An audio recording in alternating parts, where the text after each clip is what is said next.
An balma lamɛnnikɛlaw aw salam aleikum aw tulo bɛ arajo Bamako 24 de kana ka bɔ Mali kɔnɔ na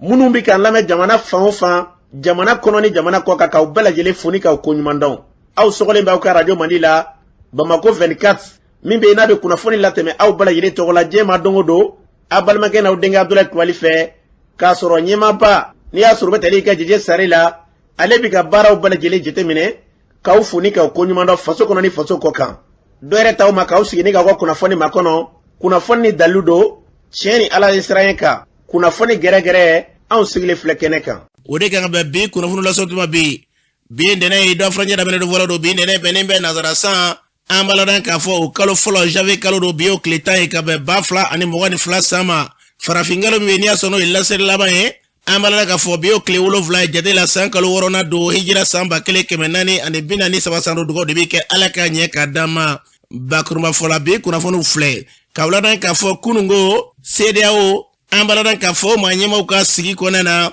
olu ye ka dɔn k'a fɔ ɲagili dɔw ta ka ɲɛsin an ka jamana ma o ko kɛra cogo jumɛn la kunnafoniw ye ɲɛfɔli k'o la an ka jamana kɔnɔna na Mali jamanatigi ale ni ka dɔn k'a fɔ an ka jamana diinɛ ɲɛmaw ye ɲɔgɔn ye dɔ ka fɔɲɛ in kɔnɔna na da sera ma jamana in basi na lafiya o kan ka taa sira jumɛn de fɛ kunnafoniw ye ɲɛfɔli k'o la an ka jamana kɔnɔ bi min ye ka dɔn k'a fɔ lakanabaliya ye wulikajɔ kɛbaaw Gawo marabolo kɔnɔ na dɔ ka fɔɲɛ tɛmɛnen in kɔnɔ na k'u ye wulikajɔ ta ka ɲɛsin bandi dɔw ka mobili dɔw minɛ ka taa n'u ye ko kɛra cogo jumɛn la kunnafoniw ye ɲɛfɔli k'o la ka taa se bi Bamako kɔnɔna na min ye ka dɔn k'a fɔ 9e arrondissement ye kɛrɛnkɛrɛnnenya polisiso min bɛ yen n'i y'a sɔrɔ ni polisiso kɔnɔntɔnnan ye Sɛbɛnnikɔrɔkaw fɛ yen olu ye wulikajɔ ta ni k'u tɛgɛ da maa dɔw kan kunnafoni ye ɲɛfɔli k'o la lakanabaliya hukumu kɔnɔna na min ye ka dɔn k'a fɔ ɲɔnɔ marabolo ye gɛlɛya dɔw bɛ yen nin waati in kɔnɔna na kunnafoni ye ɲɛfɔli k'o la ninnu de bɛ kɛ kunnafoni kumaba ye bi k'a fara kunnafoni wɛrɛw bɛna fara lasɔrɔ balimakɛ n'aw denkɛ fɛ Abdulaye Kulibali ala ka ɲɛ k'a d'an ma kunnafoni an b'a daminɛ kunungo CEDEAO maa ɲɛma olu sigira an b'a ladan k'a fɔ kɛrɛnkɛrɛnnenya an ka jamana gɛlɛya u da sera ka dɔn k'a fɔ wulikajɔw ma ni ka se ka ɲagili dɔw ta ka ɲɛsin an ka jamana ma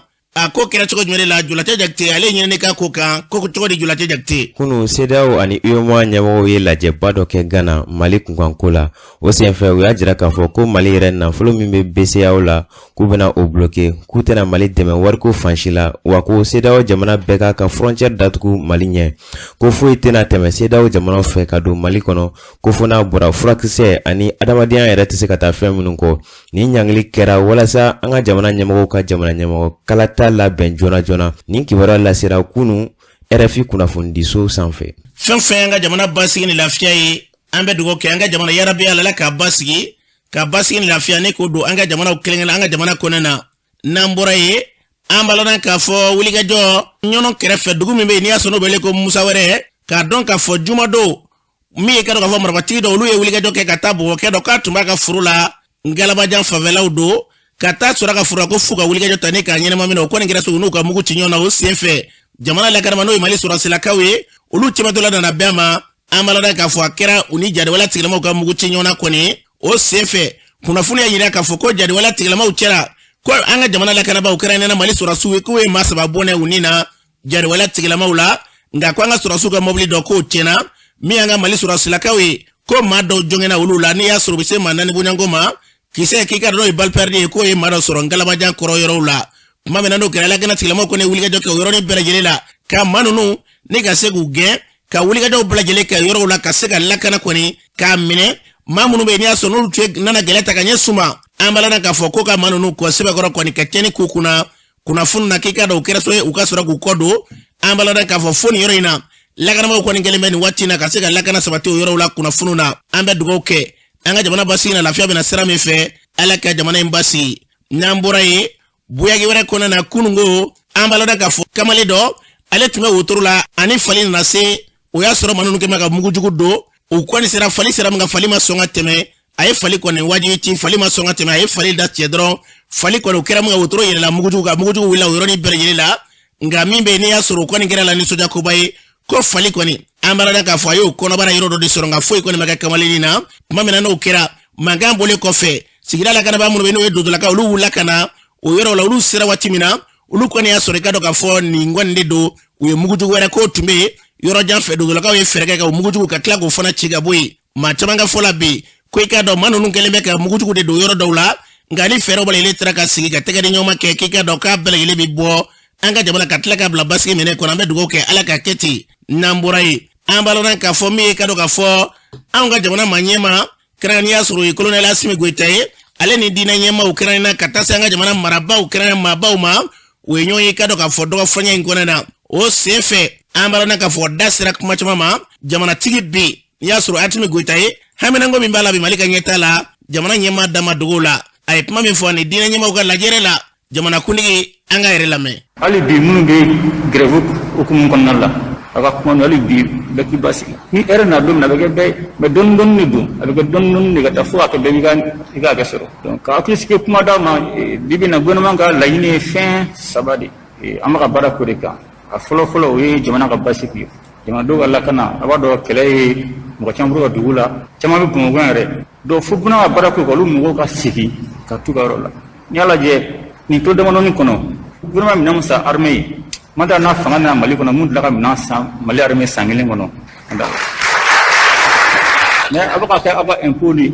a bɛ wari min sara jamana ye a bɛ kɛ jamanadenw ka wari de kan o de y'a to jamanadenw ka kan ka lakana diyagoya donc o lakanani an tɛ mɔgɔ ɲɛda filɛ la an bɛ se ka fɛn kɛ pour que maliyɛnw lakana an b'o de kɛ a tɔ o ye ko wɛrɛ ye k'a fɔ an na bi kɛlɛ tɛ an ni mɔgɔ cɛ gɛlɛya ma ni mɔgɔ cɛ parce que an bɛ ka maliyɛnw ka hakɛ mun kɛlɛ kɛ o de gɛlɛya ma ni mɔgɔ cɛ sinon gɛlɛya foyi tɛ ni mɔgɔ cɛ o kɛlɛ fana an b'o de kɛ parce que n'an m'o kɛ nafa t'an na donc lakanali o y'an ka baara diyagoya an yɛrɛ ye sɔrɔdasi ye an de tun bɛ terrain kan donc n'i ye sɔrɔdasikɛ kɔni sigi politique kɛnɛ kɔni o yɔrɔ gɛlɛyali nana filanan o ye ka président kura sigi mais président kura sigili min ga b'a la a gama yɔrɔ ye min ye président kura n'a sigira a ka sigi basigi kɔnɔna la mun b'a to mankan tɛ kɛ président kura a ka sigi mun b'a to n'a nana gɛlɛya bɛ gɛlɛya la o tɛ k'ale ɲɛ bilen parce que n'i ye fanga yɛlɛma ninnu bɛɛ ye c'est comme mɔgɔ min bɛ bɔgɔ sin ka kɛ bin kan i kɔni bɛ baara kɛ o y'a to an ko a y'a to gɛlɛya minnu bɛ yen transition ko gɛlɛya caman kɛlɛ ka fanga bin mun b'a to ni président kura nana a b'a sɔrɔ gɛlɛya ma ca ɲɛ a b'a ɲɛsin a ka baara ma o b'a to an tɛ segin an kɔ bilen ka pa kelen kɛ ka taa ɲɛfɛ ka pa ta kan ka segin kɔfɛ o man ɲi jamana ko la caman fɛnɛ kɛra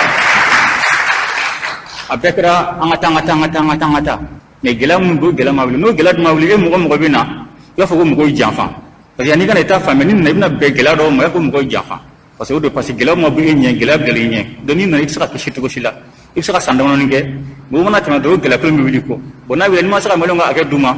a bɛ na ni yɛlɛmali ye an b'o fɔ CEDEAO ɲɛna a y'a to an ka jamanadenw ka kuma u bɛ fɛ ka kɛ cogo min na u k'o fɔ mun ka ɲi u k'o fɔ mun ma ɲi u k'o fɔ an bɛ baara k'o de kan donc o de y'a to n'i y'a ye gouvernement sanctionné la parce que ko k'an ka programme di avant les 12 an ko non a y'a to an ka jamanadenw ka kuma n'u bɛnna mun kan an b'o ta an bɛ sɛnɛw ma an bɛ kungo kan n'u t'an ka jamanadenw ka kuma an tɛ se ka foyi d'a ma ɔ ko n'an b'o di an bɛ sanction kɛ sanction nana ten cogo de la bɛɛ b'i ka intérêt de défend donc u t'a défend an fana maliyɛnw t'a défend kɛlɛ o de donc a to an b'o maliyɛnw ka hakɛ an b'o kɛlɛ kɛ o bɛnna mɔgɔ ma an b'o kɛlɛ kɛ o ma bɛn mɔgɔ ma an b'o kɛlɛ kɛ aw kɛra Mali fɛ cogo o cogo a tɛ se ka kɛ Mali fɛ ka tɛmɛ ɲɔgɔn kan yurugu kɛlɛ jamana ka basigi ni yurugu kɛlɛ a gulonnen b'o la o kɛlɛ fana f'a bɛ kɛ de parce que n'a ma kɛ an bɛ stabilité min kɔ an t'a sɔrɔ parce que furuku dimi a bɛ gulonnen b'o la e ye tiɲɛni kɛ ne ɲɛ b'o la e bɛ ka kɛ fɛn ne tɛ ka kɛ fɛn ne dun ma tiɲɛni kɛ e de ye tiɲɛni kɛ fɛn tɛ ka bɔ a la a bɛ taa wolo mun na Ala de bɔ Ala k'an kisi ka n'an cɛ jɛ donc k'a fɔ hali bi o de gouvernement ka laɲini ye maliyɛnw kumana commission d'évaluation o bɛna bila en place mɔgɔ bɛnna min kɔ o bɛ bila sen kan dɔɔni fo ka taa fɔ ko a banna i ko transition danna yɔrɔ min na ni mun fɔ min na o fana b'a continuer an bɛ maliyɛn bɛɛ fo la maliyɛn bɛɛ ka tɛmɛ an filɛ fɛn fɛn na bi bi in na an filɛ jagɛlɛya fɛn fɛn na bi bi in na ani timinandiya bɛ la bi in na parce que o y'a maliyɛnw ka soutien ye parce que ko mɔgɔ ma farin jigi de ka farin donc n'i y'a ye ko jigi b'i la i bɛ se ka risque ta donc hali bi an b'a ɲini maliyɛnw fɛ maliyɛnw ka fara ɲɔgɔn kan Mali kura bɛɛ de ka baara don dɛ dɔw bɛ se ka a initiative ta mais a baara kɛbaaw o ye diinɛ ɲɛmɔgɔw dangitigiw ani karamɔgɔw ani dɔnnikɛlaw parce que bɛɛ dalen bɛ fɛn dɔ la bɛɛ bɛ fɛn dɔ bonya donc hali bi ka ɲini aw fɛ a ka gouvernement dɛmɛ baara la.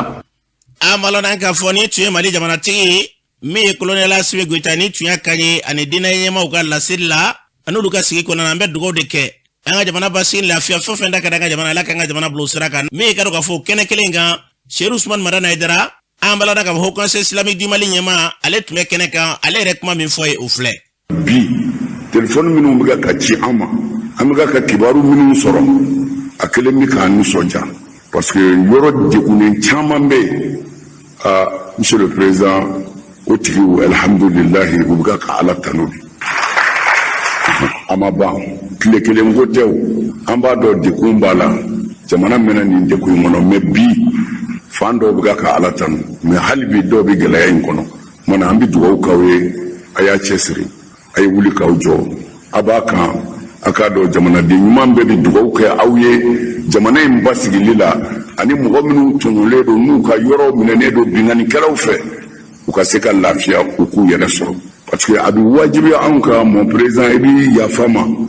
anw ye diinɛ ɲɛmɔgɔw ye o tɔgɔ de bɛ an na anw ka ko ma nɔgɔn lahara ala b'an ɲininka parce que ala y'a wajibi anw kan an ka faamaw bonya maa o maa n'i ye silamɛ ɲuman ye i tɛ se k'i ka fanga dɔgɔya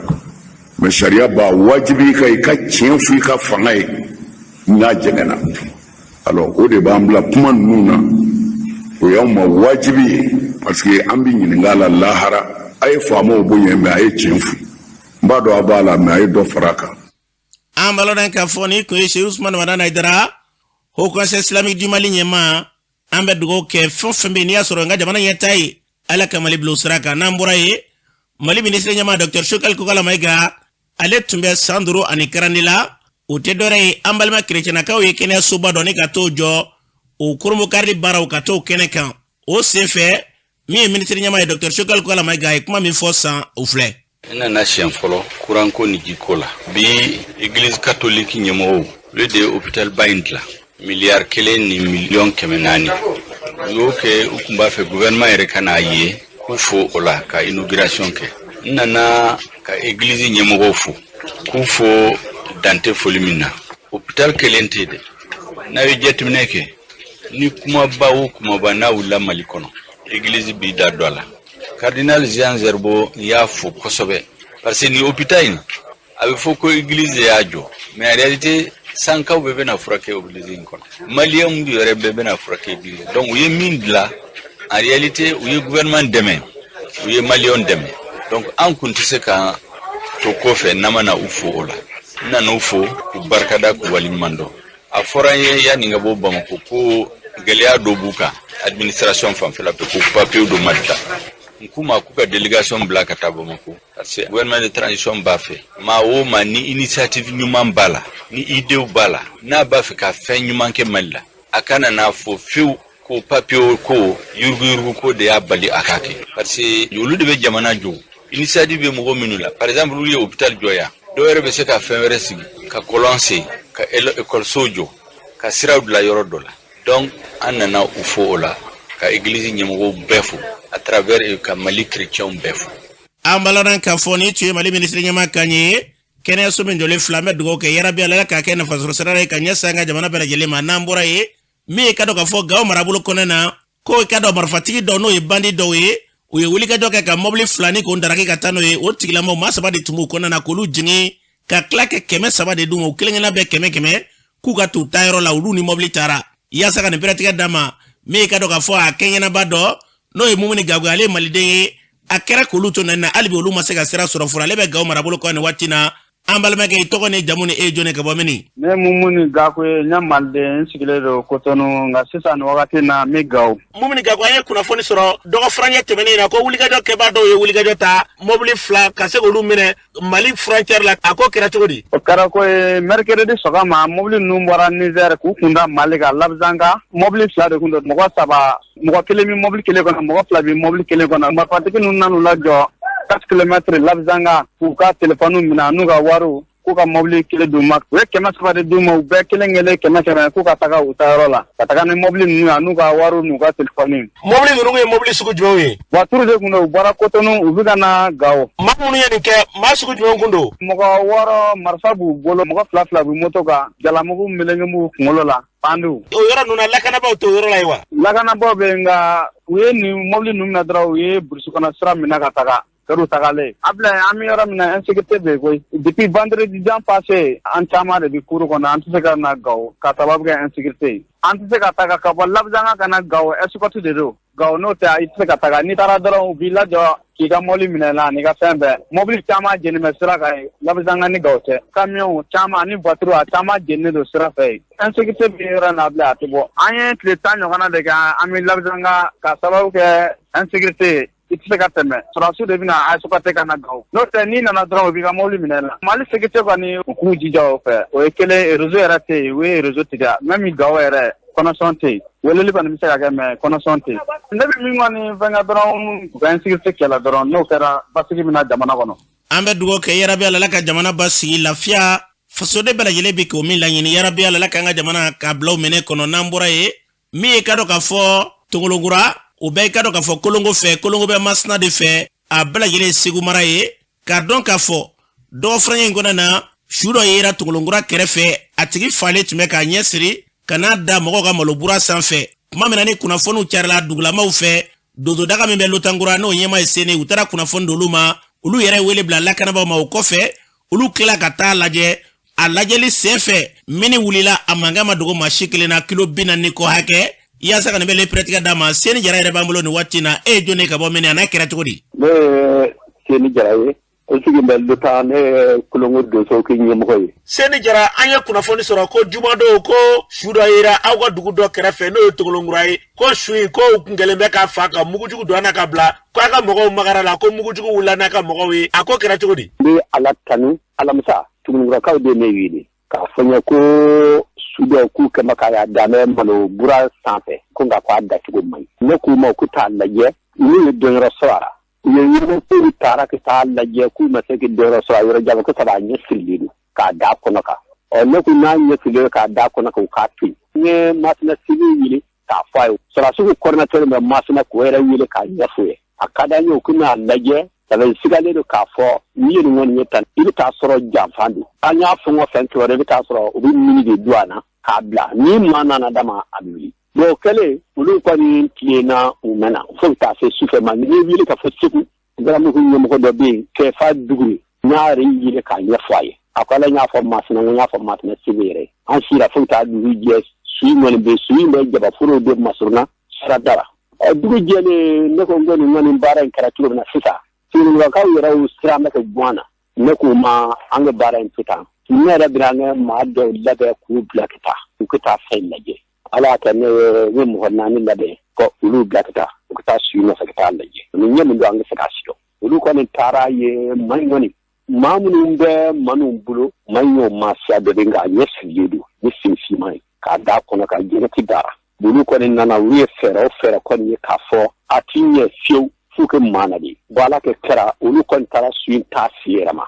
n'a bɛ kɛ min a kɛ ko ye sakɔnɔ an k'a ye n'u ye su taa si ma k'a sama ani miniti wuliniw bɛɛ lajɛlen ye olu y'o su ye malojɔgɔ ye o olu kɔni bɛ bɔ foyi kalama a wulila kɔ ne yɛrɛ bɛ n ta ne y'o bila ka taa ne yɛrɛ tisi fo kabakolo la n'o girinna kɛ ne wele n ye mankan ma mun kɛra da ye ala kɛ kɛra ne ko maa 4 bɛɛ filɛ hala tasuma bɔra la hala mu ko fini minɛ kuma t'u yɛrɛ ma nka minnu kɔni tila kɛra tɛ fɛn kɔni yɛrɛ kɛ fo k'u ye fo ka n'a dingɛ tigɛ fo k'u dɔɔnin to dingɛ yɛrɛ dara kɛlɛ Tongolongurakaw bɔra k'u bɛ t'o fɛ jɛ u ye mɔɔw sigi k'a kɛ moto ta ka n'a ɲɛfɔ n ye a baara de kɛra tan o kɛra juma maa min falen kun don a tigi a ma se ka bugunatigɛ dɔn wa a tɛ se k'i dɔn sabu n'olu ko sera k'a yɛlɛma de ko fɛn bɛ yára olu tun bɛ fini foni ka taa a bɛ dɔn ne mun kɔni fi ɲɛna miniti maa si kɔni tiɲɛ k'i bɛ se ka sibiri kelen sɔrɔ a la k'a filɛ nin ye o tɛ tiɲɛ miniti kun tɛ kilomɛtiri 40 yana sabu Kɛmɛsinɛ kɛrɛfɛ yɔrɔ dɔ tun buru ye ne wele k'u ye mankan dɔ mɛn sibila kɔfɛ wele la Sizani yɔrɔ la wele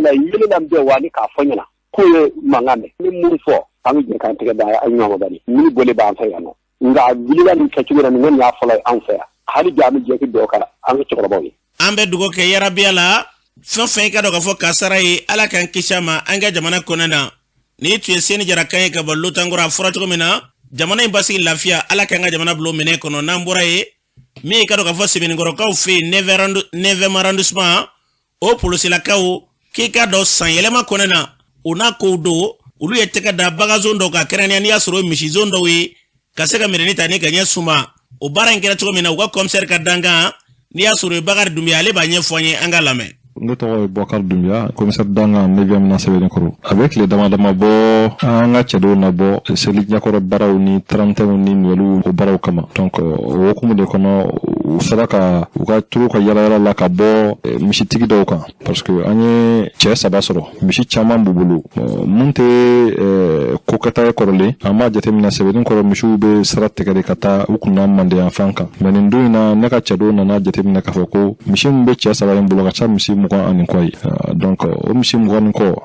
u kɔni b'u ka bɔ manden de kunda Bamakɔ kan an ka jateminɛw ma deli k'o ye fɔlɔ donc sɛgɛnnaw nana an ye cɛ 3 in an y'u minɛ a kɛlen ka minɛ k'u sɛgɛsɛgɛ kumakan jɔlen foyi ma sɔrɔ u bolo mun bɛ se ka yira k'a fɔ ko misi ninnu u b'a dɔnbaga dɔn ou bien u dɔnbaga jɛra a nali kan Bamakɔ donc an kɔni y'u minɛ k'u latɛ ɲɔgɔn fɛ yen k'an ka t'u dayɛlɛ fo ka taa se bi ma an ma se ka ɲɛ sɔrɔ misitigiw la ɲininkali fɛn kɛr'u la u ma se ka taabolo foyi d'an ma mun bɛ se ka yira k'a fɔ ko misi ninnu bɔyɔrɔ jɛlen don donc an kɔni ye u ka papiyew dilan ka t'o di an ka procureur ma k'a yira Bamakɔkaw n'u a lamini bɛɛ lajɛlen na ni mɔgɔ kɛra bagantunni surtout misiw n'i b'a hakɛ dɔn i b'a marquew dɔn i ka wuli ka s'an ma 9e kɔnɔ voilà donc an ka ɲininkaliw fana k'i la parce que a tɛna ta ka d'i ma ten k'a fɔ ko e mana k'i ta don ɲininkaliw bɛ tila ka kɛ fɛntigi fana la bon n'o ɲininkaliw kɛra la an jateminɛw yira k'a fɔ k'i ta don alhamdulilayi an baladan k'a fɔ ni tun ye commissaire Dangan Bakari Dunbiya ni tun y'a kan ye u y'a fɔ cogo min na kekuya dɔ bɛ sɛ nabara feerema n'u bɛ taa so wulikajɔ min b'olu fɛ e ka dɔn wulikajɔ kɔni k'a dɔn k'a fɔ min ye ka dɔn k'a fɔ Segikɔnɔnduga ɲɛ bɛ fɛn min na Filenkɔnɔnduga ɲɛ t'u la u ye wulikajɔ kɛ cogo min na ka se k'u tɛgɛ da nin kan an bɛ dugawu kɛ yarabi Ala ka nin ɲɔgɔnna fɛn bɛ jamana kɔnɔ na Ala ka fura b'a kelen ka bala yɛlɛ ka woro ɲɛma u bɛ se ka tɛgɛ da u ka cogo min na n'an bɔra ye min ye ka dɔn k'a fɔ wulikajɔ kɛra Bube kanubaw kɛrɛnkɛrɛnnena olu wulila k'u jɔ ka taa Cour suprême da la ka taa yira k'u bɛ fɛn min fɔ jamana fanga ye bi u ka fɛɛrɛ bɛɛ tigɛ Bube Ismail Bube Mayiga ka se k'ale kan bila o senfɛ u ye kuma min fɔ ye o filɛ. Abidina Karame, je suis le président du mouvement de la jeunesse du parti Asma CFP. En dans la Cour suprême la Gazante qu'on fait côté parce que Kiri damine la Cour suprême de Amine. Au lieu de Amine Kadatugu, anti-afo yana pouvez manquer amena kabla kasomba là c'est un problème. Bango sisa na tora na mena kabana be tuguya. Asrana munya o de kera. Donc kuna ambora ataranga président yana jichira nyana. Président Fasara, président Mankene, propagande kuma tere. Chema Kene abesa ni balo de la. Jichira anyana. Ango oni sigite se ka ben quelqu'un qui a perdu plus de 25 kilos. Comme ôter son téléphone cadeau. Politique kuma te, propagande kuma te. Ni téléphone tu me se ka do abe yoromna. Antumba filmer, mogo tumba ye, otumbe bube mundo, ani bube mbe la halala mna. No ya ye bi. De la mogo tumbe dala mais amuya ye vraiment nini sigite ke kabe depuis présent minana amadel ka mais ko Asma jeunesse ko ambora kenema ni a chen folo de ka bon parce que anye muye na ma wuli kan jo aywa ni fe mu ya soro ala ka na cheje ya na nga président bora ambolo asimi ka shude do Cour suprême ya mine bube mam ya te boli bebo don aka so be aka parti be aka dembe ya be bube mangene bube be sayani palo che ko bube blakata fuake ana no de la mali pede kele bube ye choro chama ya malinye nube boke kote bube kerde bala akari e kopere la beshi chama bo infection bana chama me bube ila uka fere ke uka bube pla akata frake sizake enve évacuer bube akata frake docteur de kote ko lute se ka bube frake ka sabu ke bana mbala fratu bolo mali kona ni ko e bube sala be jugu ya ka temeninga vraiment ante kele fe mali kono amai malima sede o ka pression banka sede o ko kubina ambariko ke ayere demaka ambariko ke nyonga vraiment c'est terrible ambalana ka fɔ ni tun ye Asma denmisɛnnakaw kan ye an ka jamana basi ani lafiya la ka Mali bila sira kan n'an bɔra ye kulu minnu bɛ yen n'i y'a sɔrɔ olu y'a yɛrɛ k'a fɔ kulu ye mouvement démocratique mɔgɔw ye olu fara ɲɔgɔn kan sibiri don k'a yɛrɛ k'a fɔ bi haminanko min b'u la bi min ye waati kunda min fɔra an ka furancɛla fanga kɔnɔna na k'i ka dɔn k'u tɛna sɔn o ma o kɛnɛ kan u ye seereya minnu di o filɛ. Nouvelle horizon façon Johnson bi angana jo monument des martyrs koro c'est symbolique un combat de damine ango comment c'est damine peuple ko fo angana jo mogo ñu sona guerenti pour que démocratie sera la jamana comme la parce que mogo do sona en 91 do sona guerenti do sona guerenti donc adimadiya tulala bon ni point télé sans faire on sait que comme fo damine on a mana o damine o point télé kan to ha yesuma an bila tigi ka fo ko ni ko to ni bolo pa mi sirane o bien ko korona empêcher kamina dese ka ko ni ba kono ka fo male o nyela anti-islam gonye ko marfa bi bolo anti-islam gonye ko war bi ku anti-islam gonye ka fo ki ka mo mali bi ki sa ko ta ni si ama wali ko na après le mo k'an yɛrɛ diya la parce que n'an ko kuma daminɛ la ko dɔw fana k'u yɛrɛ di olu sanna Maliko la bon anw ka san Maliko la tɛ foyi tiɲɛ an ye k'a f'u ye k'an ti sɔn sisan ma an ti sɔn sisan ma ni mɔgɔ bɛ sisan na i bɛ tenir minɛ k'i présenter élection na i bɛ don politique la i bɛ parti créer an ti sɔn sisan ma o kɛra jama ti sɔn ma Mali y'an bɛɛ lajɛlen de ta ye. Bi an bɔra ka na transition bɛ sen na an bɔra ka na an ka dusumagoya yira n'o chronogramme minnu y'a présenté CEDEAO la ko 5 ans ko k'o de d'u ma k'a sɔrɔ an ye 18 mois d'u ma o 18 mois mana fara 5 ans kan o b'a kɛ 7 ans de san 7 an tɛ se k'o kɛ marifatigi ka fanga kɔnɔ. La dictature, le népotisme, le révisionnisme. Bamanan ko mbugara nsomɔgɔw ɲɛna o tɛ ci sama bɔ. Bana mun b'an bi kɔnɔdimi tɛ ɲɛdimi de don an bɛɛ lajɛlen ɲɛ b'a la. Transition ko san 6 ko k'o fara olu ka baara kan. Ko musokɔrɔbanin ma ko sɔ bɛ ka daga fa a bɛ ka dɔ wɛrɛ ko k'a k'a la. A tɔ ma kɛ fali ka di du ye. Donc an bɛ mun ɲini u fɛ u ka ni san 6 ye a tɛ passé. A tɛ passé Mali kɔnɔ bi a tɛ passé Mali kɔnɔ sini. Fɔ ni tun ye mouvement démocratique mɔgɔw ye sibiri dɔw ye bɔli min kɛ an bɛ dugawu kɛ jamana in basigi na lafiya ala kan ka jamana bila sira kan n'an bɔra ye min ye ka dɔn k'a fɔ wulikajɔ kɛra ka dɔn k'a fɔ pɔnzekaw fɛ min ye ka dɔn k'a fɔ olu ka kɛnɛya baarakɛlaw kɛrɛnkɛrɛnnen olu y'a yira k'a fɔ bi na kɔni k'i ka dɔn ko gɛlɛyaba bɛ olu bolo cogo bɛɛ lajɛlen la u ka kɛtaw la n'i y'a sɔrɔ dɔw ye sarakow ni u ka primukow ye min ye ka dɔn k'a fɔ u ka kuma u ye kunnafonidilaw wele ni ka ɲɛfɔli k'u ye fo de ka ca ale b'a ɲɛfɔ an ye an ka lamɛn. Mɔgɔw bɛ baara la ONG centre Covid la a bɛ kalo 5 bɔ bi u ka sara ma di u ma et puis sara min ni baara ɲɔgɔnya min b'an ni ɲɔgɔn cɛ o ye dalakan de ye a ye taa baara kɛ aw bɛ sara o dalakan sara o ye jumɛn ye o ye n'aw ye gardi kɛ Covid la aw bɛ sara 2000 kalo kalo médecin maintenant mɔgɔ minnu ye infirmier ye olu bɛ sara 1600 minnu b'o dugu ma olu bɛ sara 1400 hygiéniste o bɛnkan min man cɛ dakunna k'a sɔrɔ an tɔɲɔgɔnw bɛ centre tɔw la Bamakɔ yan pont kelen kan jamana kelen na sariya kelen na contrat de bɛ olu bolo n'i ye dɔgɔtɔrɔ ye i bɛ sara yɔrɔ wɛrɛ la yɔrɔ dɔw bɛ ka mɔgɔ sɔrɔ sara 400,000 francs u bɛ ka hygiéniste sara 300,000 francs maintenant u bɛ ka hygiéniste infirmier sara 250,000 ka hygiéniste sara 200,000 francs an bɛ nin bɛɛ kalama mais o bɛɛ kɔfɛ anw sɔnna ka baara kɛ an faso ye banabaatɔw hinɛ kama ka baara kɛ o kalo 5 sarabaliya kɔfɛ mɔgɔw y'a fɔ contrat t'an na yɔrɔ tɔw la contrat bɛ mɔgɔw la mais ni a bɛ min kɛ la a ye papier kɛ an na parce que an bɛ baara min ko y'i sɔrɔ i yɛrɛ kun ye nin baaraba in na bana bɛ taa la k'a bɛ yɛlɛ la an bɛ sacrifice la don o don a ye papier kɛ mɔgɔw la administration y'a jira an na u tɛ se ka papier k'an na o dɔrɔn tɛ wari in sarako la fana ko an k'an danbe bila wari in ye kalo 5 dutigi min bɛ baara la a bɛ ka na don o don sɔgɔma a bɛ bɔ so cogo min na ka na e t'o dɔn ni e ka jaabi kɛra k'a fɔ o tigi ye k'o k'a danbe bila wari in k'o ka taa baara kɛ ani k'o ka s'a yɛrɛ la k'a yɛrɛ minɛ o tigi dun mɔgɔw b'an na minnu ni directeur yɛrɛ bɛ taa si san na a denbaw dɔw bɔ a dɔgɔbanw dɔw bɔ mais baaraɲɔgɔn bɛ anw na minnu bɛ taa si san na ni tɛ kuma min kan ka fɔ olu ye dɛ an kɔni bolo lamɔ min bɛ anw na o t'anw permet an ka kumamuru ta ka ɲɛsin ale ma mais an ko kuma fɔcogo ma tile ka ɲɛsin an ma parce que hadamaden bɛɛ b'a yɛrɛ danbe jɔ o sɛbɛnniw kɛra ka di a ma ka ampliation kɛ k'a ci minisiri ma minisiri yɛrɛ y'a wele k'a ɲininka minisiri tun nako fɔlɔ dɔ kɛ yan o tun y'a fɔ a ye k'a ka sara kɛ mais o bɛɛ la sara ma kɛ mais a ma kɛ kun min na ale kelen de b'o dɔn directeur kun bɔra k'a fɔ ko bɛɛ bɛ ka marché ka sɔrɔ ko bɛɛ kun tɛ ka marché mɔgɔw ye contrat demandé a n'u ka sara ko ni baara bɛ taa siɲɛ wɛrɛ k'a daminɛ janvier la a ye contrat kɛ an na o kun ye baara kun dɔ ye mais depuis an ye ɲɔgɔn ye laban min kɛ ni anw tun ko k'an bɛ baara bila ka taa o la fɔ bi fo n'a kɛra sugo la n'o tɛ ne hakili t'a la k'u ye an wele k'an ɲininka ko a ye na baara kɛ an bɛ contrat di aw ma o la wariko in tɔ an b'a lajɛ a bɛ sara cogo min o bɛɛ bɛ mɔgɔninfin dusu suma mais an bɛ bali mun na ko contrat bɛna di mais k'a bɛ di mɔgɔ wɛrɛw ma ko mɔgɔ minnu ma don gɛrɛfoko in na fiyewu k'u bolo mɔgɔw de ɲini ka na. an baladan k'a fɔ nin tun ye Fɔdekan ye ka bɔ pɔnze fɛn fɛn ka dɔn k'a fɔ bɛn ni kelenya ya ko kɔnɔna na yarabiya la ala k'u bɛɛ lajɛlen bila basi lafiya k'u kɛ bɛnɲɔgɔnya ka taa tɛgɛ da takunda kelen na mais ni sokɔnɔfɛn tɛ min ye ka se k'a bila basigi ani lafiyaw minɛ kɔnɔ n'an bɔra ye min ye ka dɔn k'a fɔ IRD olu ka kɔngɛrɛ ko kuma bɛ sen na u n'a tabalere kɔnɔ na ɲɔgɔn sama dɔw bɛ yen e kɛra minnu bɛ yen dɔgɔ fana ye tɛmɛnen n'i y'a sɔrɔ kuma cayalen tun bɛ u ka denmisɛnnakaw ka ɲɛma an bala n'o ye Abdramane Jara ye u ye kunnafonida wele ni ka ɲɛfɔli kɛ o sen fɛ ale ko min ye ka dɔn k'a fɔ IRD yɛrɛ ko hali ni bi ni a denmisɛnnakaw tɔgɔ la ni y'u bɔ ye ka segin ni u ye tuguni hali bi k'a fɔ k'u ka fara ɲɔgɔn kan dɔ kɛ k'ale b'a dɔn a bɛ k'a ɲɛma ye Abdramane Jara ye kuma min fɔ o filɛ. ni ani président jɛra tiɲɛ kan k'a fɔ k'an sɔnni b'a ye an bɛ jamana fanga ɲini n'o taɲana pour que an ka bɛn parce que du in kɛra duba de ye fo an ka baara kɛ tiɲɛ kan dangan fɔlɔ min b'a bolo il faut que mɔgɔw k'o faamu vice président caman de bɛ URD la a fɔlɔ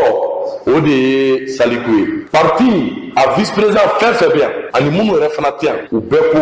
ko a nɔgɔma ye min ye an bɛɛ ka to Saliku kɔ comme président taara k'ale to yen o bɛ se ka ko nɔgɔya an bolo ni bɛɛ jɛra k'o kɛ mɔgɔ bɛ se k'a fɔ ko mɔgɔ bɛ kɛnɛ in kan yan k'an bɛ parti ka implosion fɛ yan ne ko n ko ayi mais gɛlɛya dɔ de bɛ Mali la politique ko in dɔrɔn tɛ dɛ Mali ka gɛlɛya bɛɛ ne b'a résumer o kɔnɔ o Mali fɛn bɛɛ bɛ bɛn an ma ko n'i ye tiɲɛ fɔ ni tɛna faamu nin bɛ nin fɔ o tɛ politique ye dɛ politique wari sɔrɔ yɔrɔ tɛ sanu sɔrɔ yɔrɔ tɛ hakilina kɛlɛ kɛ yɔrɔ de don n'o sariya min n'an yɛrɛ jɛra k'o kɛ an ka tɔn kɔnɔ n'o sariya tɛ ka bonya politique ye fɛn majoritaire de ye dɛ jama bɛ yɔrɔ wuli ka taa yen dɛ i bɛ taa ka ɲini ka ɲɛdɔn hali ni t'a ɲɛdɔn politique ye jama ko de ye mɔgɔ damadɔni tɛ se ka jama ta k'a don a sagonada fɛ nkalon fana sira kan nin wulikajɔ in a kɛra o dɔrɔn de kama i yɛrɛ ɲɛ b'a la ko collectif pour la sauvegarde de l'URD parce que l'URD est un bien collectif jama min bɛ sali in kɔnɔ o jama in tɛ dɛ ne Abdramane Jara ne kunkolo kana diya i ye kuma caman fɔra ma madame Kulibali a kunkolo kana diya i ye kuma caman fɔra ma Amadou Cissé ainsi de suite mais mɔgɔ minnu b'an kɔ olu de ko don parce que ni mɔgɔ ye bilali kɔ k'a fɔ ko a ka bina ka sini b'i bolo i jija i ka baara kɛ tiɲɛ kan wa an dalen don a la k'an bɛ ka baara kɛ tiɲɛ kan bagabagali in tɛ o aw ye kuma caman mɛn o moi je respecte beaucoup les journalistes an ka président kun b'aw bonya mais dɔw bɛ aw yɛrɛ fana la u filila kosɛbɛ n'i ye bɔlɔlɔw lajɛ mais an ka tiɲɛ fɔ aw tɔɲɔgɔn dɔw bɛ mɔgɔ dɔw nɔfɛ u bɛ manamanakan caman fɔ ni ne yɛrɛ kumara dɔrɔn e yanni n k'a fɔ ko parti congrès a t'a fɔ k'a ka taa jeunesse congrès kɛ ni a bɛ se ka jeunesse congrès organiser a k'a organiser sini sɔgɔma ne tɛ lettre ji ko n tɛ taa n bɛ taa présider parce que je suis sûr que n bɛ URD jeunesse président la parce que n bɛ se ko dɔ de la tɛ fɔ mɔgɔ ma kamalen kuntigi gansan dɛ ni mɔgɔ min bɛ se ka organiser sini an ka taa n bɛ taa présider wa n bɛ k'a président ye ne y'a fɔ minnu ko ko ni Saliku mana congrès in na presque an bɛ se k'a kɛ je pense que mɔgɔ tɔgɔfɔba yɛrɛ man di nin ko in na tɔgɔ bɛ fɔ de pour que mɔgɔw ka ko faamu Saliku ye premier vice président ye on a plus de 28 autres vice présidents ni Saliku nana o de ka ɲi parce que parti texte ko ni parti jamaba farala ɲɔgɔn kan k'a ka na a kan ka na n'a ma na an kan k'o fana to a ye a bɛ se ka kɛ a sɛgɛnnen don a bɛ se ka kɛ a bɛ ko dɔ la a nimisanen don a tɛ ka se ka segin a kɔ a bɛ se ka kɛ a bɛ to so a bɛ se ka kɛ a bɛ taa foro la nka a tɛ foyi bɔ an ka mɔgɔya la an bɛ ka politique kɛ an b'a kɛ ni hakili ye an t'a kɛ ni dusu ye. an baladan k'a fɔ ni tun ye Abdramane Jara kan ye URD denmisɛnnakaw olu ka sifinnakaw ɲɛma don fɛn o fɛn ka dɔn k'a fɔ basigi lafiya ye an bɛ dugawu kɛ an ka jamana yarabi Ala k'a bila o sira kan n'an bɔra ye kumaw cayalen bɛ dɔgɔfuranya tɛmɛnen na communiqué an baladan k'a fɔ ale kiri bulon ɲɛma n'i y'a sɔrɔ ye Ture ye Hamidu Idrissa Ture an baladan k'a fɔ ale nin waati laban ninnu kɔnɔ na maa caman bɛ yen minnu b'a yira k'a fɔ ko ale kɔni jamana de fanba caman bɛ yen minnu b'u yɛrɛ k'a fɔ k'a ka baara kɛcogo kɔni e ka dɔn k'o ka di u ye dɔw b'a yira k'a fɔ k'a bɛ baara kɛ cogo min na bɛɛ b'i ta fɔ a yɛrɛ kunnafonilaw n'a ye baro kɛ a ye ɲininkali dɔw k'a la jaabi dɔw d'olu senfɛ o ko senfɛ u ka ɲininkali sira ma n'i y'a sɔrɔ Ibou Sidan ka maaw ye k'a ɲininka k'a fɔ yalima Ben le cerveau kuma dɔw bɛ yen nin waati in na yalima o ko bɛ cogo d'a bolo progrès ye jaabi min da senfɛ o filɛ. Ben o principe kama min ko pour diffamation an ka droit positif la a bɛ fɔ a ma ko délit privé. Délit privé na procureur tɛ se k'i yɛrɛ autosaisir Ben ye kuma dɔw fɔ dɔw de ma minnu balolen bɛ u ka kɛnɛ foyi t'u la sariya ko n'a o sugu don n'o a mɔgɔw b'a dɔn fɔ dankari kɛra olu ka hakɛ la wa min fɔr'u ma tiɲɛ t'a la u kan ka wuli ka taa plainte don ko sinon ko procureur tɛ se k'i yɛrɛ autosaisir k'a tigilamɔgɔ ka kuma fɔbaga nɔ minɛ c'est juste ça an kɔni tɛ se ka Ben ta la c'est pas possible an tɛ se ka kɛ c'est une question de légalité i m'a ye dɛ un magistrat la ta force c'est la légalité n'i bɔra loi kɔnɔna la n'i ye ɲankata min sɔrɔ a la i y'o laɲini de procédure de bien min kan ka bonya tant que ni plainte de kuma do fin kama par exemple tu vois les gens du parrainage de Codem Ben ni minu be ɲɔgɔn si n'olu y'u ka plainte retiré an tɛ se ka Ben poursuivre mais comme an tɛ se ka a poursuivre n'olu fana m'an saisi ni plainte ye donc comme ou an saisi donc on suit simplement la procédure régulière o ye ka demande levée d'immunité bila ka taa n'i y'a ye kuma caman bɛna don a la n'o immunité bɛ sen tɛ mɔgɔw bolo immunité t'u bolo o bɛɛ kuma wɛrɛ de an y'a bila ka taa an ko a ye immunité bɔ a kan aw ka bila ka na parce que n'o ye plainte don a kama pour que a n'u ka confronter devant la justice de leur pays min ta ye tiɲɛ ye wa d'a ma min ta ye nkalon ye wa d'a ma demande de retour seginna ka na ka sisan sa i n'a ye o personnellement n'i ye fɛn fɔ ma c'est pas un problème quoi. Moi, en tant que le reste, tu sais, je suis un magistrat en tant que tel, je dois accepter d'être discuté dans l'opinion publique. Les gens peuvent ne pas être d'accord avec moi. Et c'est tout à fait normal. Et puis d'ailleurs, c'est que beaucoup ne comprennent pas. Un magistrat répressif, il sait qu'il est dans la répression, il clave au couille, il y a